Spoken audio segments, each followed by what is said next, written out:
পৃথিবীতে এমন কিছু মানুষ থাকে যাদের সাথে সময় কাটালে মনে হয় সময় থমকে গেছে।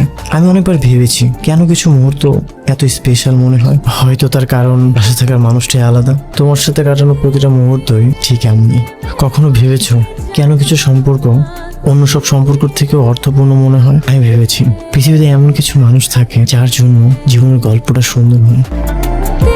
ঠিক তার জন্য আমাদের প্রতিটা দিন বেঁচে থাকার ইচ্ছা জাগে। তুমি যদি আমার উপন্যাসে না থাকতে আমার উপন্যাসটা এত রঙিন হতো না। আচ্ছা, তুমি কি আমাকে ইনডিরেক্টলি প্রপোজ করছো? জানি না, কিন্তু আমি চাই তুমি আমার গল্পে নীলাঞ্জনা হয়েই থাকো। ভাইয়া প্লিজ, ওকে কিছু করো না ভাইয়া প্লিজ। গল্প, উপন্যাস, নীলাঞ্জনা, তোরা তো গায়ে রাখতেছে কেন? তুই কি ওকে ভালোবাসিস? না ভাইয়া, আমরা শুধুই বন্ধু।